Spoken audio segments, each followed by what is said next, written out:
Bismillahirrahmanirrahim. Assalamualaikum warahmatullahi wabarakatuh. Saya Devina Kurniasari. Di sini saya akan menjelaskan mengenai Sunan Kalijaga. Sunan Kalijaga atau Raden Said yaitu salah satu wali Songo yang lahir pada tahun 1450 Masehi dengan ayah yang bernama Raden Ahmad Sahuri atau seorang adipati Tuban 8 dan Dewi Nawang Arum yaitu putri Raden Kidang Talangkas atau Abdurrahim Al-Maghribi. Di antara wali Songo yang lainnya, Sunan Kalijaga memiliki perbedaan yang menonjol, yaitu beliau sering menggunakan baju atau pakaian yang berwarna gelap serta belangkon khas Jawa. Hal ini menunjukkan kesederhanaannya. Dalam berdakwah, beliau cenderung memasukkan ajaran agama Islam dalam kebiasaan atau tradisi Jawa. Beliau tidak merubah sama sekali adat istiadat yang dipegang orang Jawa. Selain itu, beliau juga berdakwah dengan menggunakan seni yang bernuansa Hindu-Buddha. Nama lain dari Sunan Kalijaga yaitu Lokajaya, Syekh Malaya, Susuhan Tuban, dan Raden Abdurrahman serta Kidalang Sidarangti. Dari nama-nama lain, Sunan Kalijaga memiliki kaitan erat dengan sejarah perjalanan hidup beliau. Sejak beliau bernama Said, Lokajaya, Syekh Malaya, hingga Sunan Kalijaga. Yang pertama yaitu Lokajaya. Di masa mudanya, Sunan Kalijaga diliputi dengan kenakalan. Hobinya adalah berjudi, minum khamr, mencuri, bahkan beliau pernah diusir oleh orang tuanya karena kenakalannya. Setelah diusir oleh orang tuanya, kenakalan beliau semakin menjadi-jadi. Dan beliau menjadi perampok yang membuat kerusuhan di hutan Jatisari. Semua orang takut padanya. Serta masa muda, Sunan Kalijaga sangat nakal. Kenakalan sewaktu Sunan Kalijaga muda sangatlah tidak lazim. Bukan saja beliau menjadi perampok, namun juga beliau membunuh orang. Raden Said pun disebut dengan Lokajaya. Lokajaya yaitu bermakna penguasa wilayah, karena kata Loka berarti suatu tempat atau wilayah dan Jaya merupakan kemenangan. Yang kedua yaitu Syekh Malaya. Nama Sunan Kalijaga selain Raden Said juga disebut Syekh Malaya. Nama Syekh Malaya berkaitan dengan fatwa bahwa beliau adalah putra Tumenggung Malaya Kusuma. Yang ketiga yaitu Kidalang Sidabrangti. Kegiatan dakwah Sunan Kalijaga yang erat dengan seni disebut dengan Kidalang Sidabrangti. Hal ini digambarkan dalam Babat Cirebon dalam Langgam Kinanti. Selama menjadi dalang, beliau keliling dari satu tempat ke tempat yang lainnya. Ki Dalang Brangti atau Sunan Kalijaga berkeliling dari wilayah Pajajaran hingga daerah Majapahit.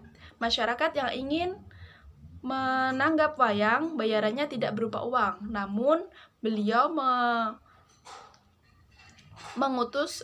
beliau memerintah untuk orang yang akan menanggap wayang dengan membaca kalimat syahadat, sehingga dengan cara itu banyak orang yang memeluk agama Islam dan Islam berkembang dengan cepat.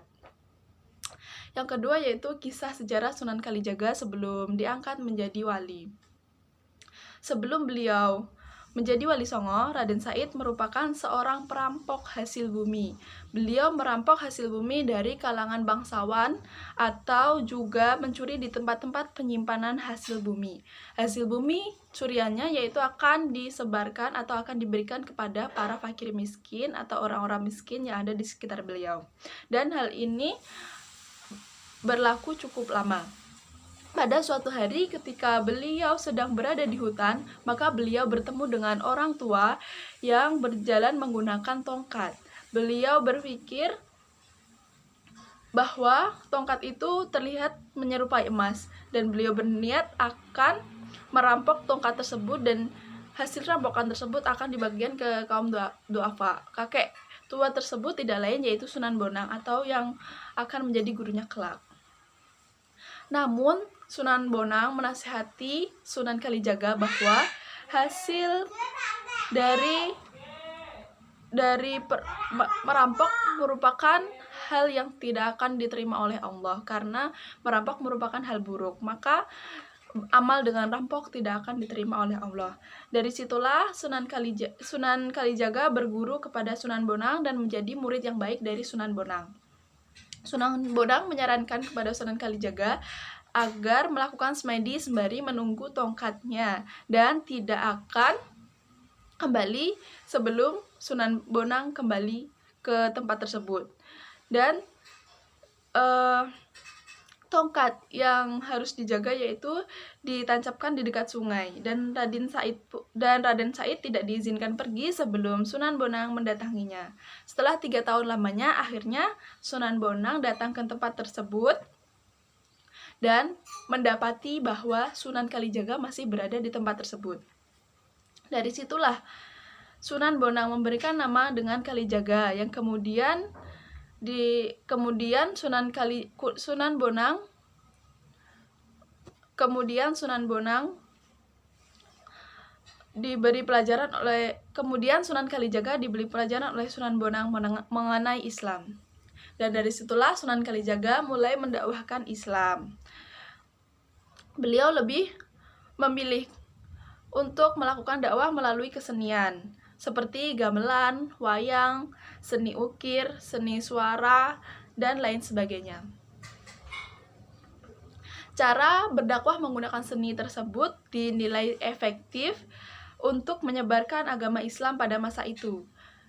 Beliau memiliki ilmu yang cukup tinggi mengenai agama Islam. Hal itu membuat sebagian besar dari orang adipati di wilayah Jawa memeluk agama Islam, seperti Adipati Kartosuro, Adipati Pendenaran, Adipati Kebumen, Adipati Pajang, dan Adipati Banyumas.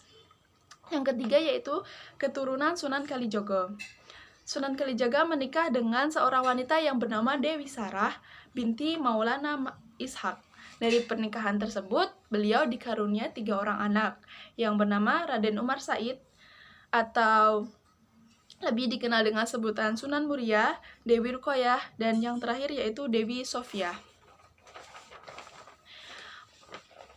Maulana Ishak yang merupakan bapak dari istri Sunan Kalijaga memiliki putra yang juga menjadi tokoh Wali Songo, yaitu Sunan Giri. Sunan Giri dan juga Dewi Sarah merupakan kakak beradik. Mereka merupakan keluarga yang cukup berpengaruh dalam penyebaran agama Islam di Jawa. Kemudian kisah perjalanan Sunan Kalijaga. Raden Said atau Sunan Kalijaga merasa prihatin dengan kondisi masyarakat Tuban akibat terjadinya upeti dan mengalami masa kemarau yang berkepanjangan. Maka beliau berinisiatif untuk membongkar gedung kadipaten dengan membagikan makanan kepada masyarakat yang tidak mampu atau kaum duafa.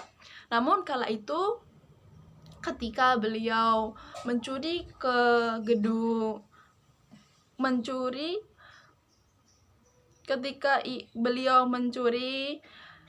beliau tertangkap basah dan ditangkap oleh penjaga gudang. Kemudian dilaporkan kepada ayah Raden Said. Dalam perjalanannya berdakwah, setiap wali sudah memiliki metode tertentu, dan begitu pula dengan Sunan Kalijaga. Beliau memiliki metode tertentu untuk berdakwah. Yang selanjutnya yaitu metode dakwah Sunan Kalijaga.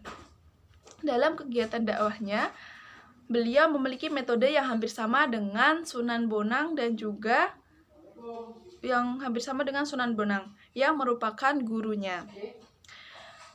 Paham keagamaannya yaitu berbasis salaf dan bukan sufistik atau suatu pemujaan semata. Beliau juga menerapkan kesenian dalam kegiatan dakwahnya.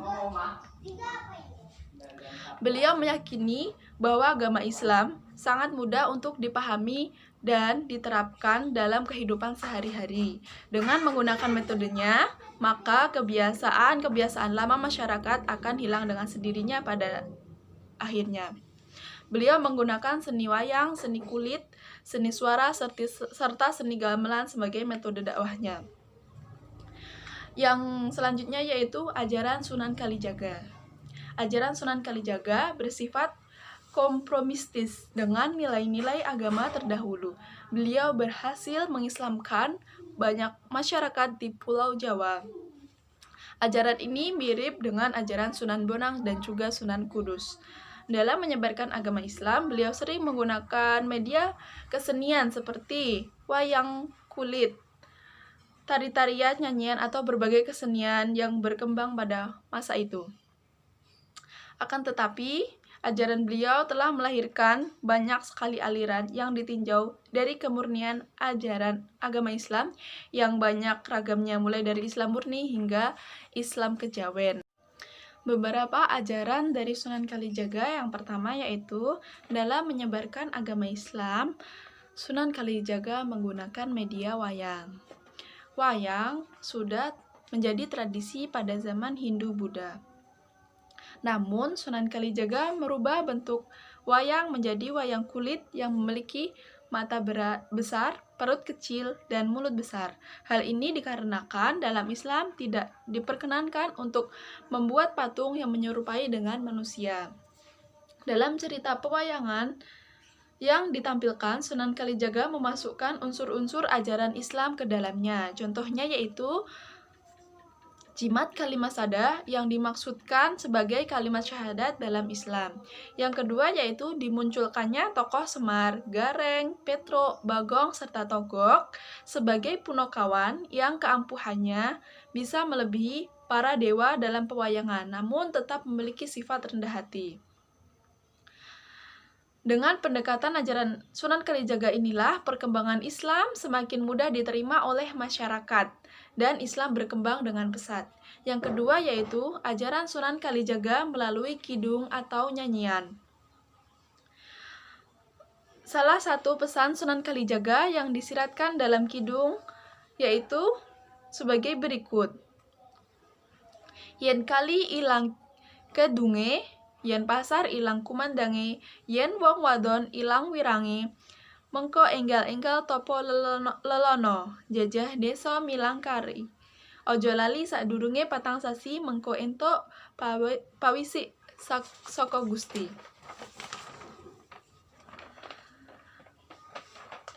Yang ketiga yaitu sholat daim. Sholat daim merupakan kata yang berasal dari dua kata bahasa Arab yaitu sholat dan daim. Daim artinya yaitu terus-menerus dan tidak terputus. Maksudnya yaitu sholat daim adalah zikir kepada Allah secara terus-menerus sampai akhir hayat. Dan yang keempat yaitu yang selanjutnya yaitu mantra bertuah.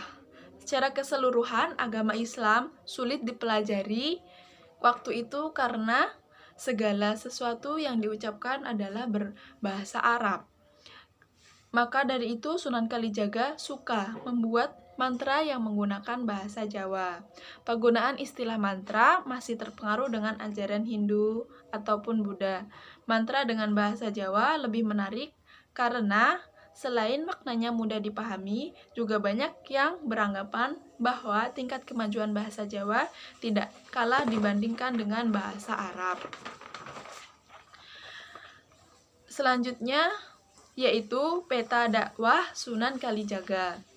Sunan Kalijaga berdakwah di daerah Jawa Tengah, yaitu daerah Demak, daerah Rembang, Semarang, dan daerah lain-lainnya di Jawa Tengah. Setelah mendapat pelajaran dari Sunan Bonang, beliau memerintah Sunan Kalijaga untuk belajar Islam kepada Sunan Gunung Jati yang berada di Cirebon. Dalam perjalanan dakwah Islam, dalam perjalanan dakwah menuju Cirebon tersebut, Sunan Bonang juga memerintahkan agar Sunan Kalijaga menyebarkan dakwah Islam ke daerah-daerah yang dilaluinya. Arah perjalanan yang dituju oleh Sunan Kalijaga menuju Cirebon yaitu melalui Juwana, Pati, Jepara, Semarang, Kendal, Pekalongan, Tegal, hingga Cirebon. Dengan upaya Sunan Kalijaga Dalam berdakwah di berbagai daerah yang dilewatinya, Sunan Bonang memberikan gelar kepada Sunan Kalijaga sebagai penyeru Islam dengan dakwah keliling. Demikian yang dapat saya sampaikan. Apabila terdapat banyak kesalahan, saya mohon maaf, dan wassalamualaikum warahmatullahi wabarakatuh.